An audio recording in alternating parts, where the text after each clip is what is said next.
Hey Kev, let's follow this trail over here. This looks like there might be something waiting down there. All right. Hey, wait a minute. Do you hear that? Yeah, I thought it was just me. What the heck is that? I don't know what that is. Whoa, do you smell that too? That's unbelievable. Hey, look. What the? Hey, look, those branches are moving over there. What the heck is that? Holy cow, is that what I think it is? Look at that thing. Oh my God. It's a freaking Sasquatch.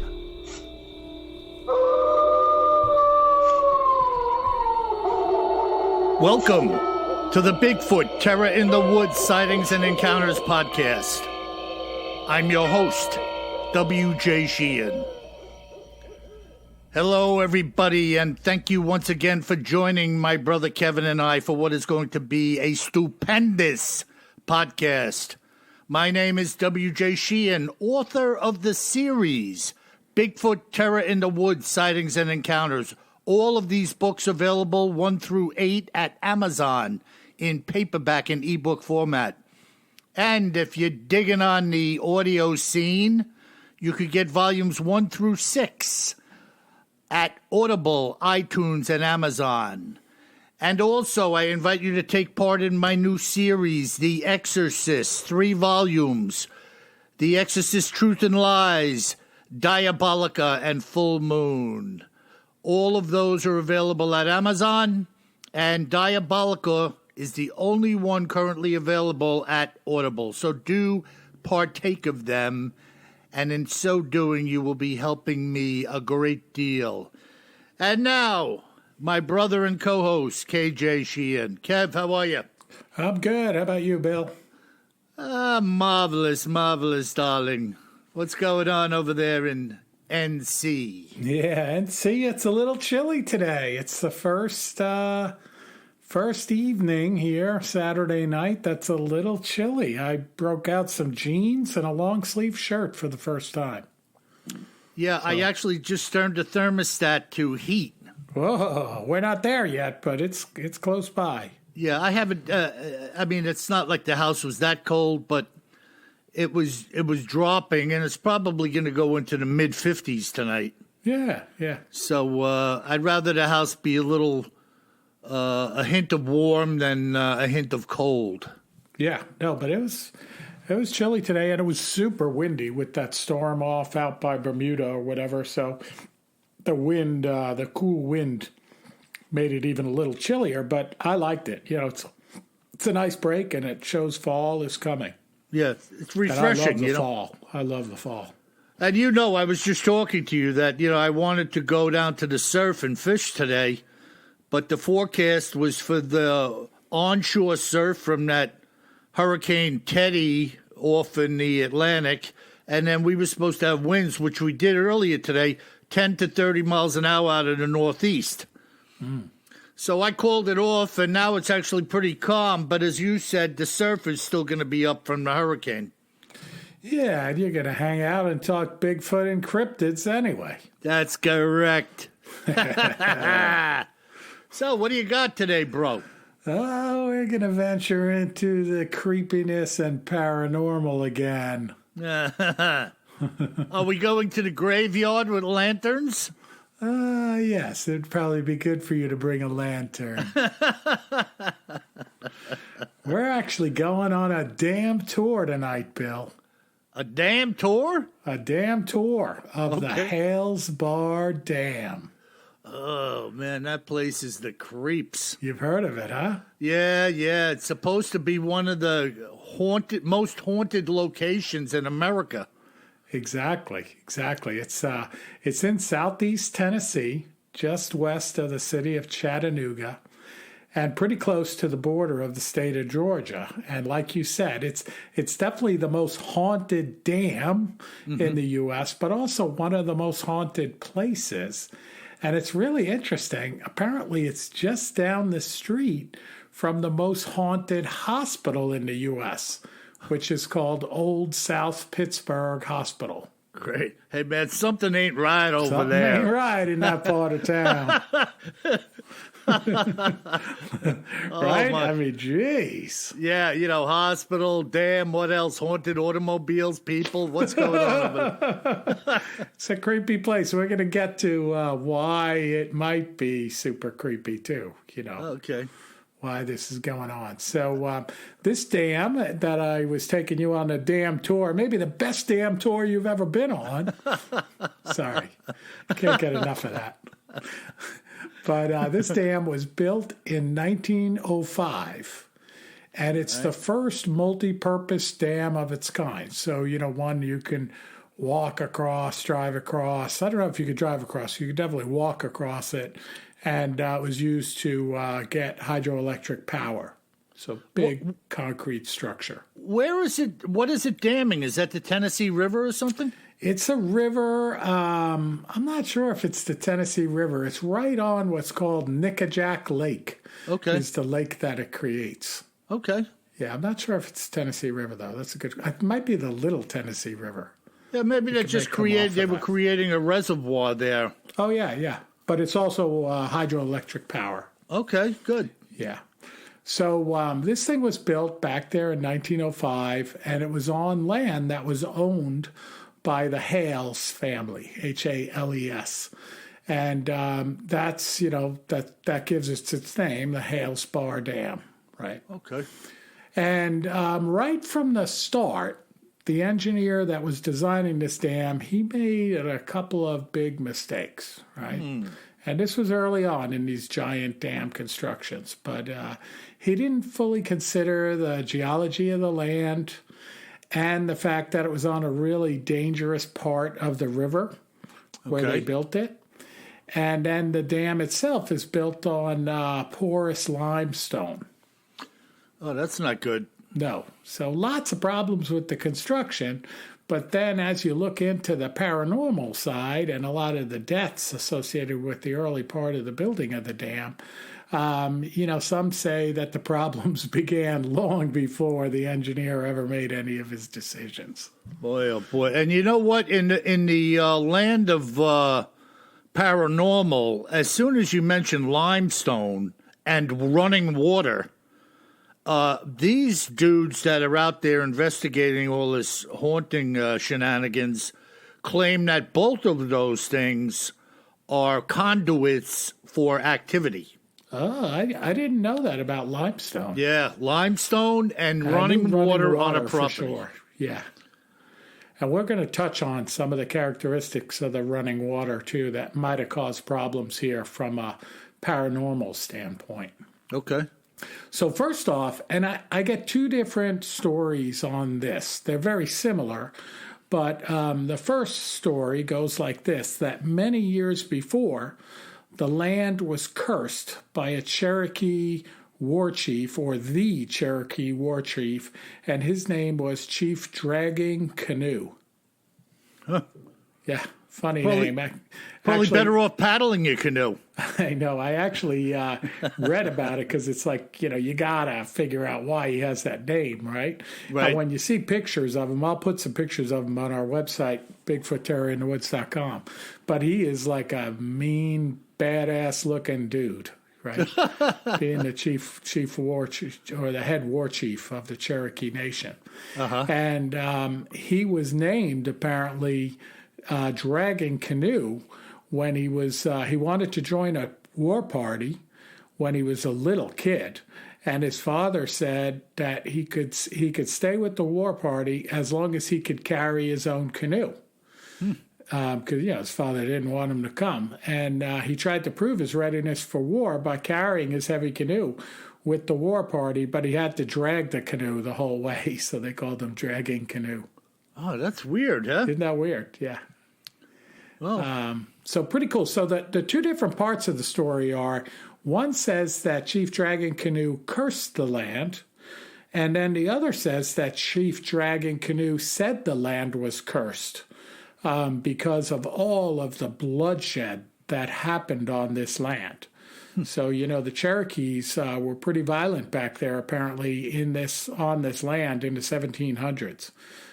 fighting with everybody and had taken on different allies at different times in the Revolutionary War, but a pretty lot of bloody battles right around where they built this dam.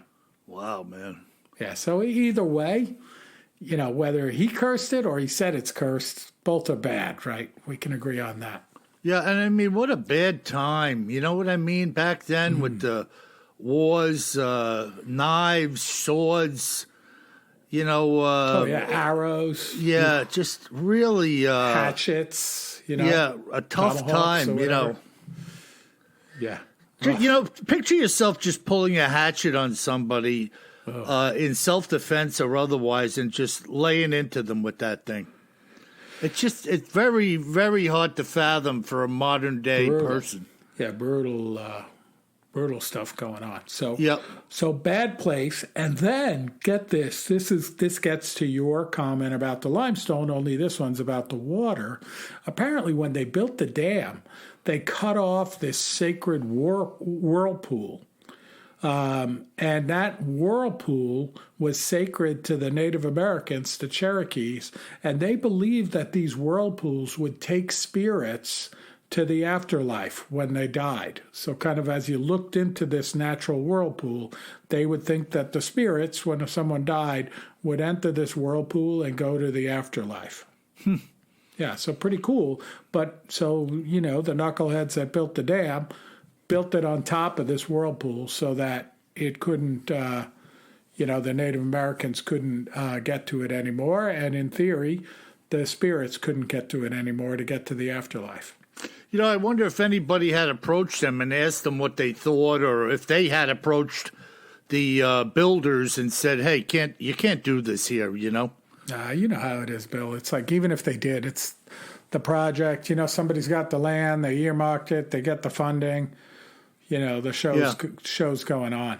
Boom, boom, boom, right? Over the graveyard, over the house, over the whirlpool, whatever. Well, did you say graveyard? I did say graveyard. So as a matter of fact, there are 2 to 3 different graveyards that are underneath the dam. Oh, man. It has to be. You know what I mean? And they didn't move the graves. They didn't move the markings. Didn't move the bodies. Nothing. Just built the dam on the dead bodies. Kevin, it just doesn't make sense, right? I mean, could you picture going out over here in Long Island to Calverton Cemetery and just deciding, well, we need real estate. We got 100 acres over here. We're building condos. Leave the bodies there. Nobody will know. I mean, it's just wrong. There's something really, really wrong about that philosophy. It happens, though. Yeah. Of course, it happened here at the dam, but it still happens today. Yeah. Yeah, it's just crazy. How creepy is that? Yeah, 3 graveyards. I mean, I remember, my bride and I, we looked at a house way back when over by you. I think it was in Miller Place. And we really liked this house. And it was built on a graveyard. They had to disclose that in the paperwork. Really? They had to disclose that? Yeah. Was the neighborhood built on a graveyard or just that house? That house. Yeah, because some graveyards, like I still pass them. There's one over in Manorville. Yeah, these are, they're ancient graveyards, Yeah, they're small, like maybe one family buried there. Exactly. People there, Yeah, but still, Bill, I was like, all right, that's a deal breaker. Yeah, and it makes you also wonder if anything was going on there that they disclosed that as well, without saying, hey, the house is haunted. Could be. Yeah. It was enough for us. Yeah, that's it. We really like this place, but, this graveyard that the house is built on. Yeah. And occasionally a green hand rises up out of your den floor. But, other than that, the house is swell. You got this bed, and it gives you a massage sometimes, These green hands that come up out of the ground. Oh, man. Oh, yeah. All right. So the tragedy around this dam began almost immediately. And in 1906, so right after they started working on it, one of the workers was shot and killed by an unknown gunman, which is kind of odd back then, And then another fell from a rock crusher and was left with like very serious, critical injuries. And then one of the boilers they were putting in exploded with many fatalities. Wow. Yeah. And then one of the Hales, the family that gave the land, they found a body of one of them on a railroad tracks that led to the dam.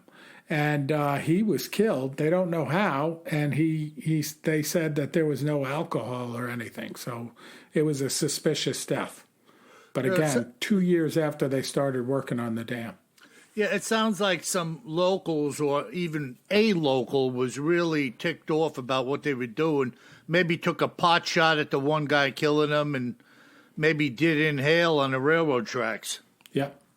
You know, it doesn't take much. A lot of people are really, you just look at local business building projects in your community and mine when they have these town hall meetings. Yep. I mean, some people really get ticked off when you talk about building in their neighborhood. Oh, yeah, you know? It's emotional. It's emotional. Yeah, no doubt. I'm sure it was the same way then, Yeah, yeah. So they finished up the dam in November of 1913, and the dam cost $10 million, which doesn't sound like much, but in 1913, you can imagine how much $10 million was, right? Yeah, it was probably a couple of $100 million today. Yeah, so the dam had like cracks in it along the way, and it suffered from severe leakage problems the whole way, including when they opened it. And get this is amazing. They had rag gangs, RAG gangs, that were formed where workers took rags, napkins, hay bales, clothing to plug the holes in the cracks. Oh, Yeah. It really, how does it even go on, Yeah. What, when does someone say, hey, guys, stop the project here?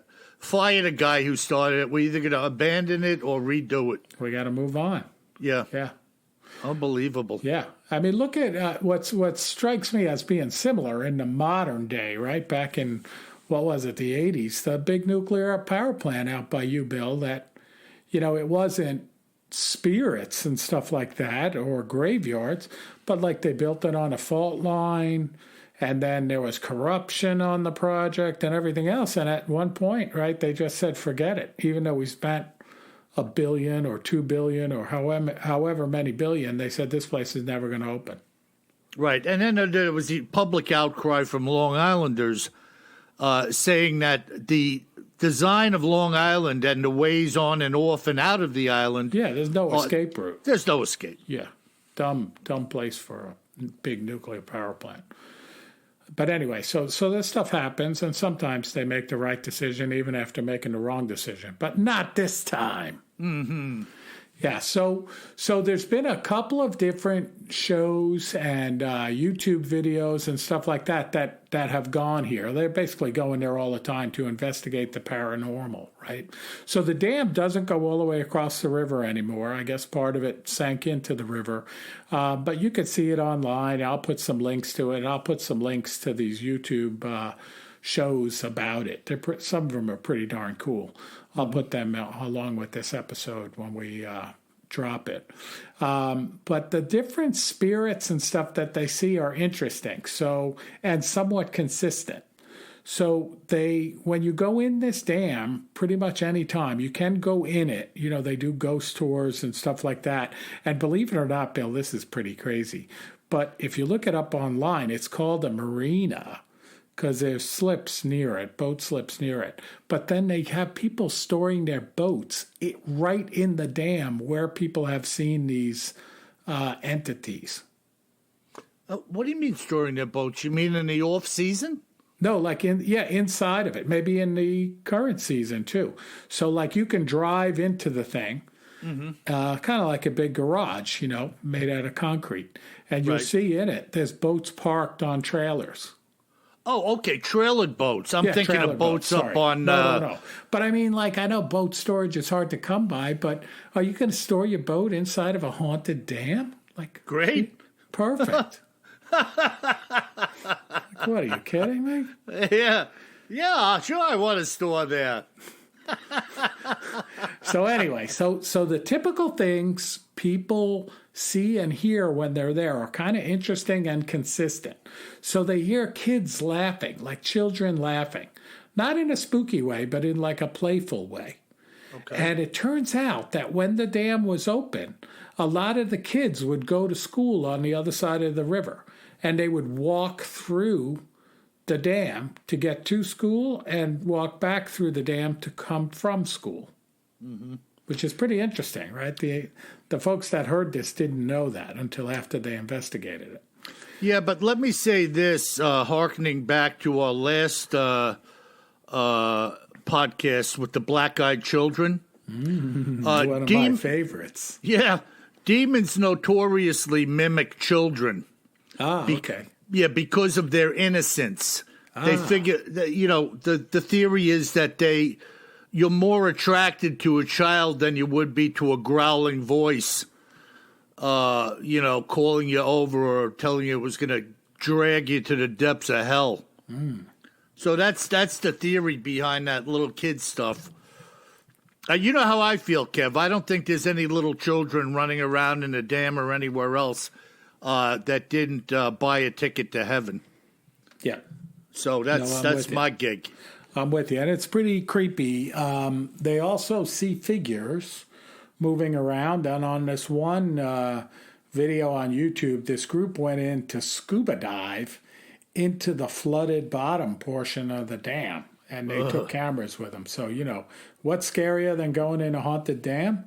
Scuba diving in a haunted dam. Yeah, to me, why would you even want to do that, though? The dam could collapse or breach or something while you're there. It's all bad. Yeah, people do crazy things. It's all bad. You better get a lot of likes on your YouTube video. But when they went in, and on their video, they show with a thermal camera. This isn't in the water. This is before we went in the water. Before they went in the water, they're showing, looking at this office area that's up on the second level when you're inside of this cavernous dam, and that area is notorious for seeing spirits or demons lurking. And they saw the heat signature of like this small person up there on the catwalk.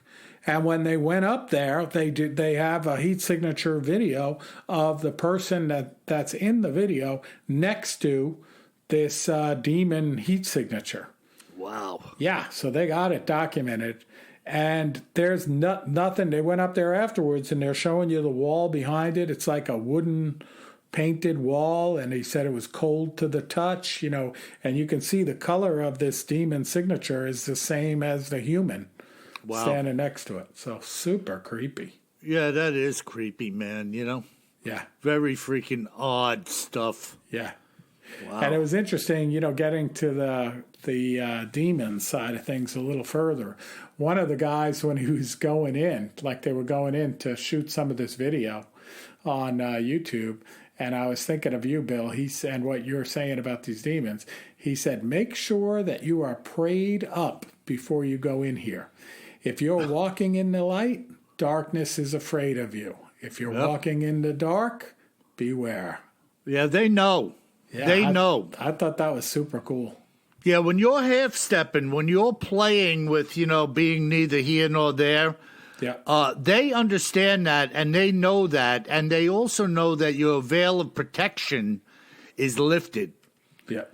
So they have access. They have access to you, almost like a legal right to come after you.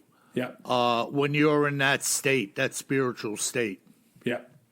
Very creepy. A lot of people don't understand that or even buy into it, But as far as I'm concerned, that's the real deal. Yeah, and another one of the TV shows, Kindred Spirits on the Travel Channel. Yeah. They went in there, the two hosts, man and a woman, I can't think of their names, and they had it filming, and like they had a feeling that they were with one of these entities there, and something slapped the host in the face. Wow. And then it was throwing small rocks at them right while they were standing there on camera. Yeah. Like just hitting them in the face with pebbles, and they didn't know where they were coming from. Incredible. Yeah, really creepy. I mean, it gives me chills talking about it. Yeah, no, it's creepy stuff, because there's not a lot, depending on what state you're in, that you could do about it, other than get the heebie-jeebs and run the heck out of there. No, exactly. Wow, that's so crazy. That's the Hales Barr Dam, Bill. Yeah, that is a creep fest, man. Definite creep fest. And I'll put that. There's a ton of videos out there of these different encounters too. I'll put a few of them that I liked, especially up on the website in the episode section. Yeah, Kev, just explain to the listeners. We had one listener write in. He was unaware where the pictures and postings were in relation to. Yeah. So when you go to BigfootTerrorInTheWoods.com, it's a website, so www.bigfootterrorInTheWoods.com, and there's an episode section. And when you go in the episode section, this episode is episode 66. You'll see all of the episodes are listed there with a little description of the title, the title, a little description of the podcast, and then where it's relevant to have some links. So I'd say it's about 50% of them have some links, some photos, some newspaper articles, YouTube videos, etc. They're in there with the description of the podcast. Now, one thing on our website, you cannot listen to the podcasts from there. You have to go to a podcast player. It was just a lot easier for us to do. But, of course, if you got to the website, you already have listened to the podcast, so keep listening to it wherever you do. Right, but they can get the links. Oh, yeah, the links are all there. Right, the links are there, but the podcast has to be picked up on your podcast player. Right, but not every episode has links. That's some of right. them, this particular one, there'll be some good YouTube video links to it. Mm-hmm. And, of course, as you're listening, from the podcast if there are links, because Kev's telling I'm posting this. And it's fun. Just go take a look around. Sometimes I'll put a funny link inside of an episode that has nothing to do with the episode. That's just pretty funny. Maybe a Bigfoot playing a saxophone or something like that.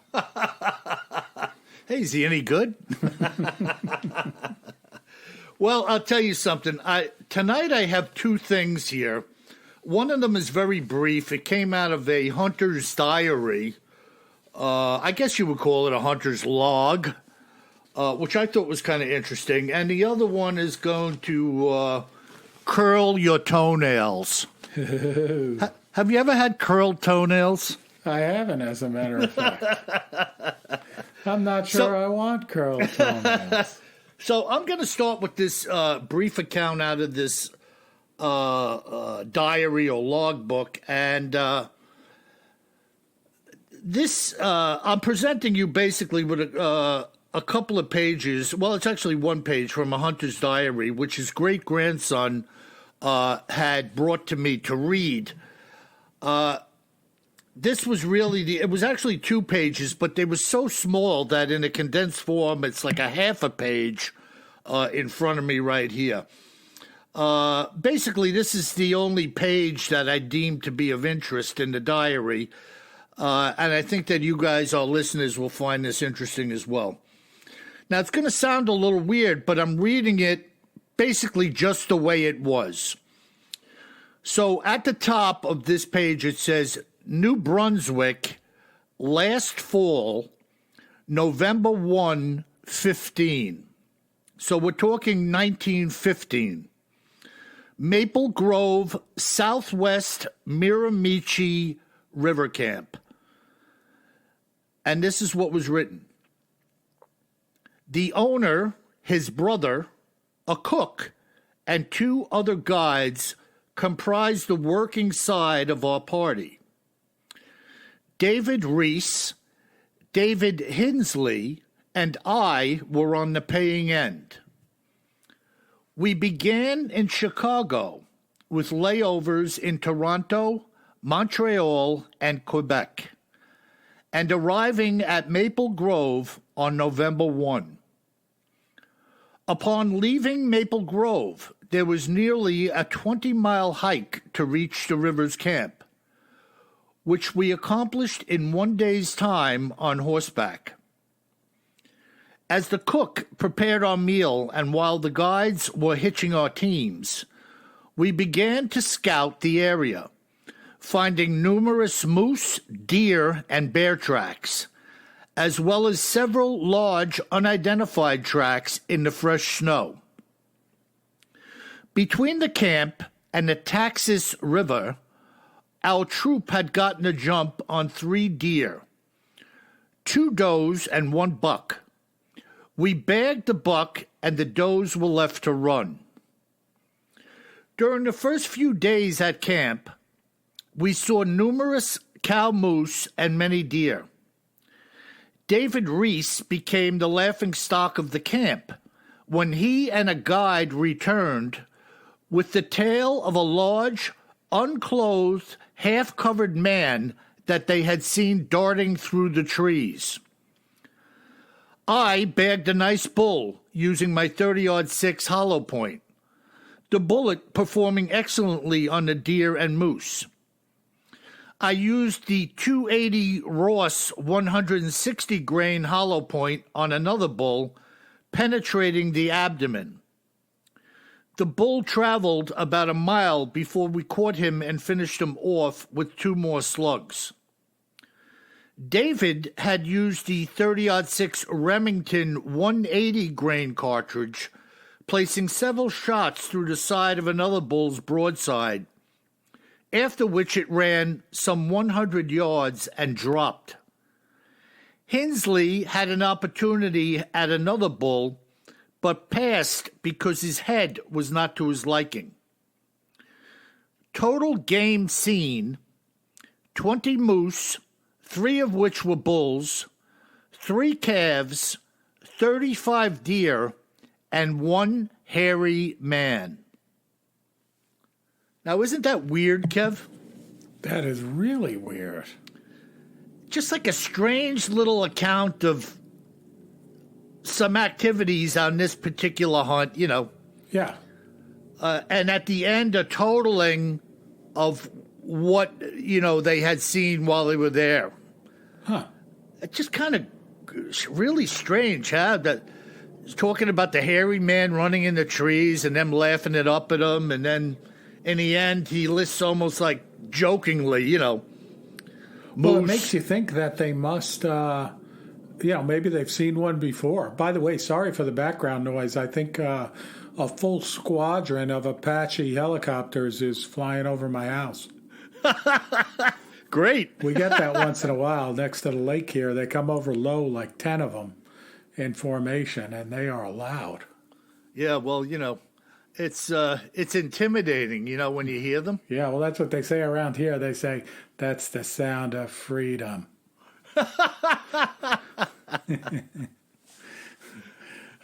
You wouldn't want that squadron of Apaches popping up over the tree line if you were in a enemy vehicle, armored or otherwise. Rolling those 30 caliber Gatling guns at you. Ooh, couple of Hellfires, whatever. Yeah, talk about shredded wheat. I got your hollow point right here, buddy. Now, listen, I'm going to jump right in here to this second account, which came to me from a retired law enforcement officer.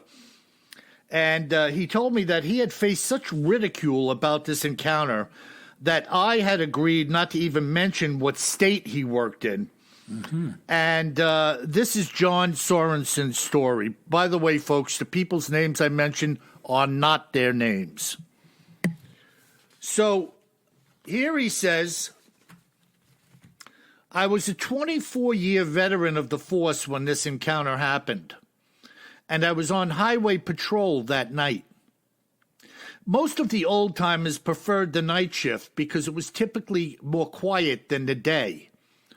And on this particular night, the weather was crisp and clear. Now, there were a couple of stop signs that I would generally set up on early in the shift. And then later in the night, I would hit the main highway with the radar gun. I had a spot that I would back into, which was on a grassy edge of the highway. The forest was at my back, and a rock wall dominated my left side. By the time a speeder made it around this granite outcropping and saw my squad car, the gun had already bagged their speed. That night, I had already tagged a couple of speeders and was preparing for the next. I turned the car off momentarily and stepped into the trees to take care of some business. It was pitch black and moonless. Trust me when I tell you, there was no one around in this stretch of highway, just woods and rocky walls. I was just finishing up and turning towards the car when I could see headlamps shining around the bend coming towards my position. Remember, nobody could see me here until they had virtually passed in front of me. Just as I had seen the glare of the oncoming lights, the car's horn started sounding, and they were leaning on it quite heavily. They flew by and kept going, and I had taken maybe 3 steps towards the car when a large, dark mass came into view from around the wall on my left side. Whatever it was came walking along the shoulder of the highway, and it was huge. I immediately knew this was what the car had honked at. I was reaching for my flashlight out of my belt loop, and I said, "Hey you, stop right where you are," and hit it with the light. When I did so, it had turned toward me and growled. Its eyes were glowing red before the flashlight had even hit them. When the flashlight's beam met its face, it let out the loudest, most intense roar that you could possibly imagine. Its head held high into the air and screaming like King Kong. The mouth was wide open, and I could see its teeth. I grabbed my revolver and prepared to fire, but I didn't have time to shoot before it had fled. It took maybe 4 fast steps or leaps for it to clear all 4 lanes of the highway and both shoulders, disappearing into the night. I jumped into the car and started it up, flipping on the headlights, and I saw nothing. So I turned on my spotlight and moved across to the far shoulder. When I did, I caught it briefly looking in my direction with its red eyes beaming in the darkness. The damn things were like red reflectors on a kid's bike, and it turned and hightailed it out of sight into the woods. In total, there were 4 units on patrol that night, with the dispatcher and sergeant being back at the station. When I got on the radio, I started to tell everyone what I had seen, which I didn't think would be taken as a joke, but that's exactly what happened. The chatter coming over the speaker was ridiculous, and the dispatcher told me to fill out a report. This Bigfoot had to have been 7 to 8 feet tall, and when the light hit it, I could see dark skin on its face, along with some hair that served as a beard. Its teeth were large white squares, like big chiclets, and the hair was quite long and matted. Its head and shoulders were like one unit, kind of like the turret on a tank. It was the most frightening thing you could imagine and then some, and I don't know why I didn't pull the trigger. But when you fire around as a cop, it's a big deal. And firing around at a Bigfoot, well, you can just imagine how well that would go over. As the thing turned across the street, I saw that it must have been 5 feet across at the shoulders, and the fur on its butt was totally encrusted with leaves and crap. While it was near me, the stench which was emanating from it was sickening. The next day, I came back to the spot with my truck. I parked on the shoulder and then walked back to where it had come from. I could clearly see heavy impressions in the soft grass on the shoulder. And then when I crossed over to the side where it had run from view, I could see even deeper impressions. These prints were large and maybe close to 20 inches long. You can't believe the crap that I had to put up with after that night, and I retired shortly thereafter with 25 years of service. And there you have it, my friends, yet another sighting by another policeman.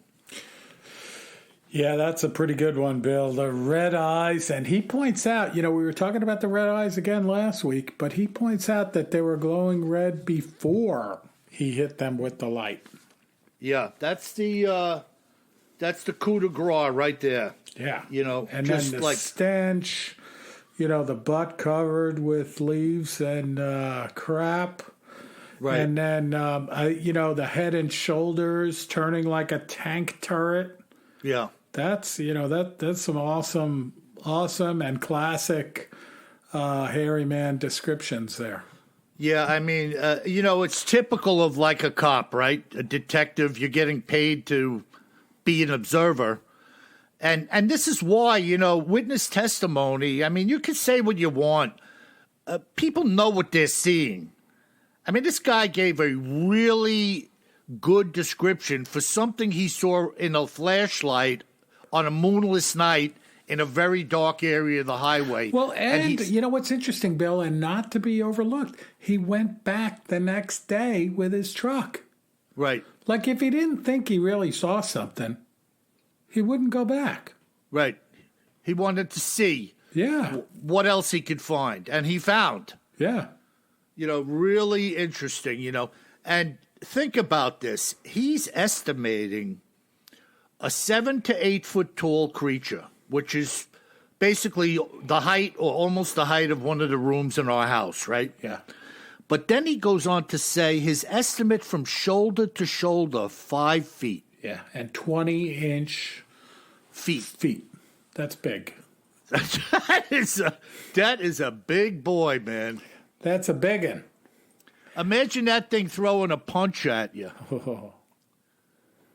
Remember that cartoon character, the Hulk, that thing that was a rock? Oh, yeah. And that's what these things remind me of. Absolutely. The cartoon Hulk. Yep. Unbelievable. No so there doubt. you have it. Yeah, two really good accounts, Bill. I like them both. Yeah, they're real interesting, and one is very different than the other. One back in 1915, going on this, train journey, right, from Chicago to Toronto to Montreal to Quebec City. Back then in 1915, that was an adventure in itself without going out and hunting for all those animals and seeing a hairy man. And then this modern day highway patrol guy that runs into this, tank of a Bigfoot. Holy cow. Super cool. It really is unbelievable. Yeah, amazing. Now, again, I'm not divulging the state.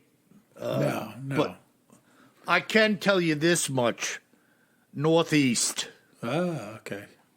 So you could think of wherever you want, but it was Northeast United States. Yep. Cool, man.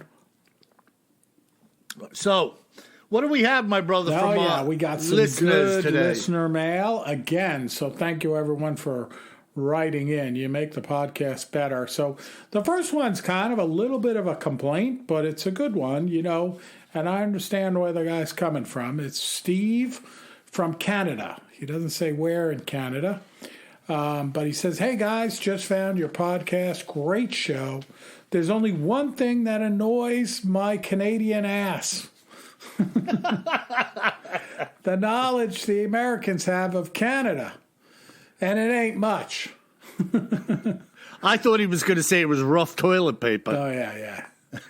He said, just like your great United States of America, there are something like your states here, but we call them provinces and territories. I know it's confusing. We're working to change it. so that there is no confusion in the future. I'm sorry for this. It has been the last straw, so to speak. Really do like your podcast, and please don't shoot one if you see one. I know you want to. Steve. So, Steve, yeah, I've been up across your great country, and it really is a great country. It's so beautiful. And I get the provinces and territories. I will definitely mix up the concept of provinces and territories because I thought they were all provinces. Like I thought Northwest Territories was the name of a province, but I guess I'm wrong about that. It's actually a territory. So you're right. You should change that. It's confusing. And, my brother and I, we don't really want to go out there and shoot a Bigfoot. Like, that's not our goal. And Bill, correct me if you disagree. We only talk about it like if you run into one of these 10-footers, like the one up at Port Chatham in Alaska, that's ripping people apart and stuff, well, do you want to get ripped apart and end your days on Earth, or throw some lead at them? Yeah. I mean, we're both going to throw some lead at them, but I don't think we're just going to throw lead at them. Yeah. No. Yeah. Listen, man, if one of these things come bearing down on you, it's time to send 600 grains downrange and quick. And that's the bottom line. That's why I always say, always carry more gun than you think you're going to need. Exactly. Because when you're without it, that's going to be the time you're going to need it, and it's going to be too late for you. But Steve, in Canada, you're right. Some people go out there hunting, literally hunting, for Bigfoot so they can bag one. But that's not our thing. It wouldn't be my thing. I wouldn't shoot one of these creatures just for the hell of it. I think they're too cool, and I feel bad for folks that have a bad encounter, or even those who may have been dispatched by one. But, you pick your poison in this life. And I think if you're going to entertain being in certain areas, whether it's where a grizzly could possibly get you or a Bigfoot or anything else, hey, you've made that decision. And if that happens to you, well, what can I say, Yep. Good stuff. There's a margin in there that, you may win and you may lose, No doubt. So next letter comes in from Lyle. Lyle doesn't say where he is, but he's talking about Utah. So maybe he's out in Utah. And the subject is Hairy Man in Utah. So Lyle, you had me at the subject. And Lyle writes, "Hi guys, I have bought all of Bill's audiobooks and just found the podcast, and I'm binging my way through all of them." Great. Yeah. I mentioned to a longtime friend who lives in northern Utah about the recent sightings there. He told me one of his cousins is a fur trapper in the mountains there. His cousin is about 6'6" and weighs 260. He has long hair and a full beard. He is often mistaken as a Sasquatch. Listen to this. He scares the buttered popcorn out of the hikers until he speaks. He has a very calming voice. But he looks like he'd eat them for any meal. Any day he can be found 15 miles up the mountain trail. Yeah. And he says, "Bye for now," and I carry a .350 Remington Magnum when I'm in the woods. Nice. And, he has a very calming voice, very similar to, "That won't be necessary. We just want to use your telephone." Can we use your telephone? I'd like to come in your house. The black-eyed children. Well, 6'7" and 260 is a little small for a Bigfoot. Yeah, maybe a juvenile. Yeah, maybe a juvenile. But he's got some growing to do. Yeah. All right. The next letter comes in from Mark. And Mark's subject is, "Yowee." So, well, you know I'm going to read that one. Yeah. He says, Bill, I wanted to send this short story from my son, Brett, and his buddy, who lives in Australia and has seen the Yowie a few times. This is a short incident. I know your brother, Kevin, loves the Yowie, so here it is. Please let me know if you need more info. Take care. And he mentions that he's retired U.S. military. So thank you, Mark, for your service. Mm-hmm. So the account goes like this. My fiance and I were driving along the Diaguilar Highway, a known Yowie hotspot, about 11 p.m. one night. We went down a hill that leveled out at the bottom before rising up another hill.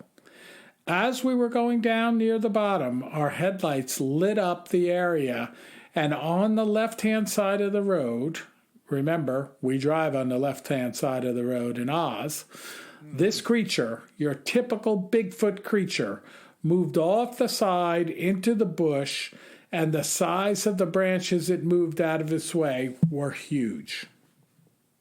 Wow. So we both said, did you see that?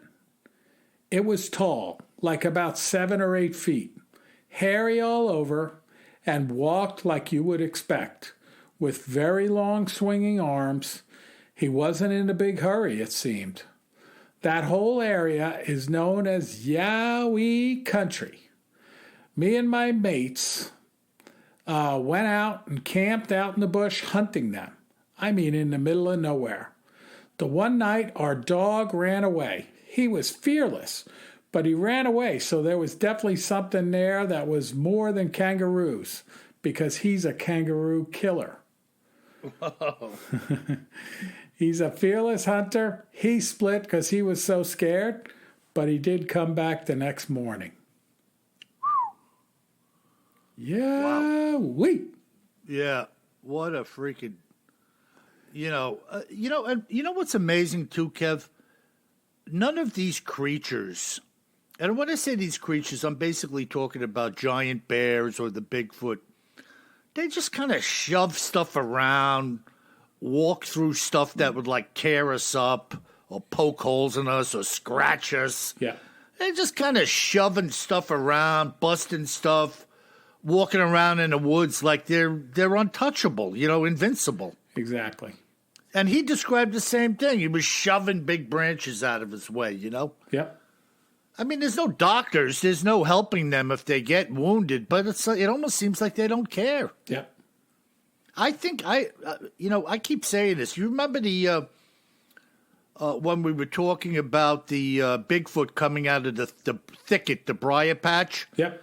And that pheasant hunter banging off 2 loads out of his gun at him. Yep.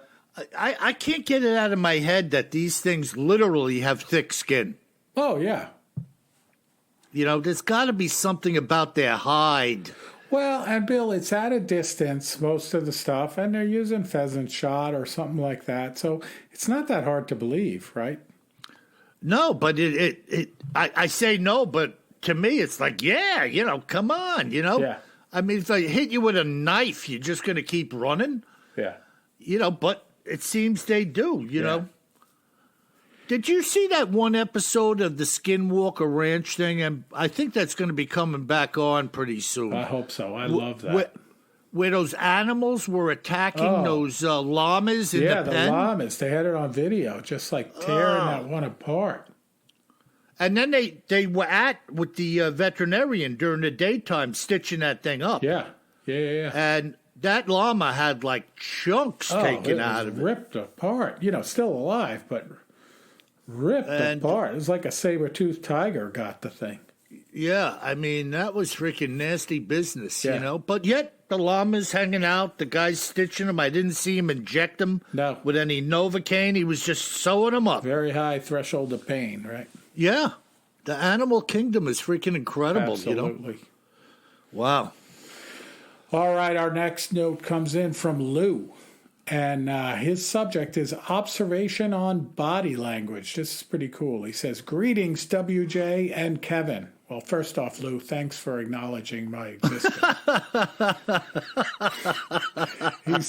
Lou says, I'm enjoying your podcast immensely. I've started at episode 1, and I'm currently at 55, working my way to real time with y'all. Yo. I know how to say y'all. Obviously, there remain several episodes before I catch up, and by then you may have already addressed this, but thought I'd put in my 2 cents worth. I've heard y'all wondering about some of Bigfoot's body language, and maybe I can cast light on it. I am a retired law enforcement, and body language is very important on the streets. Maybe there's a correlation. On face-to-face encounters on the street, often a person may wave their arms around. That is usually indicative of someone debating to themselves whether or not to fight.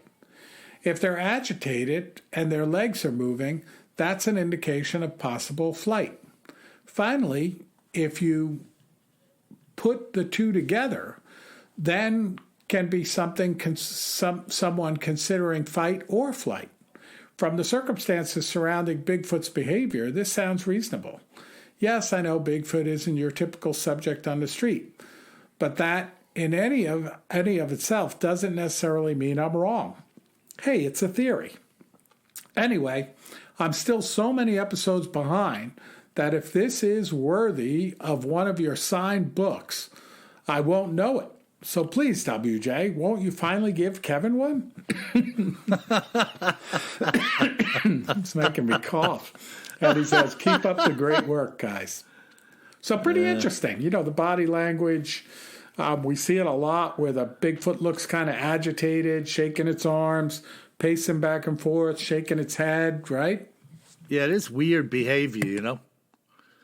Remember that one where the witness said they looked like a nervous man waiting for a bus. Yeah. And the one, I always forget the name of the church group that saw him up on the ridge, pacing back and forth, shaking his arms, right, where they found a little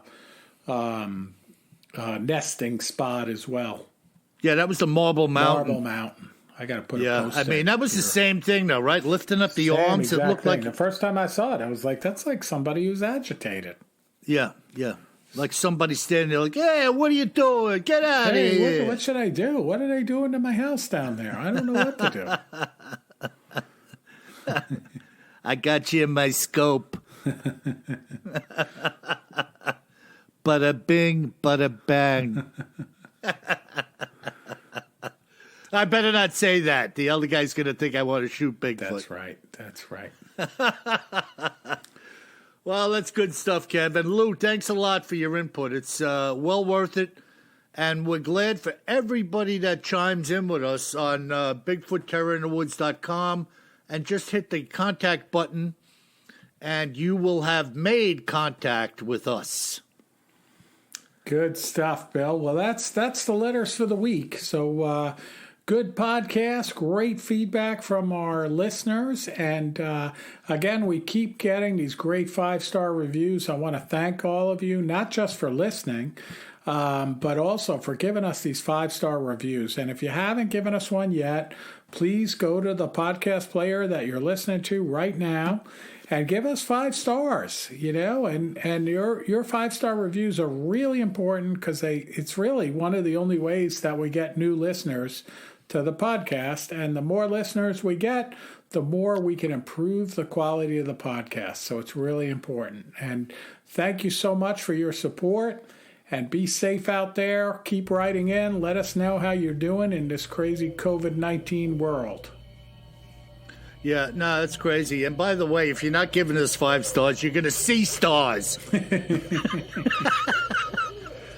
don't have to threaten them, Bill. They're leaving us great reviews. Is that good PR, Kev? Not good PR. And, my friends, as we part company once again, remember, if you find yourself wandering around in the woods, always carry more gun than you think you're gonna need. Sleep tight.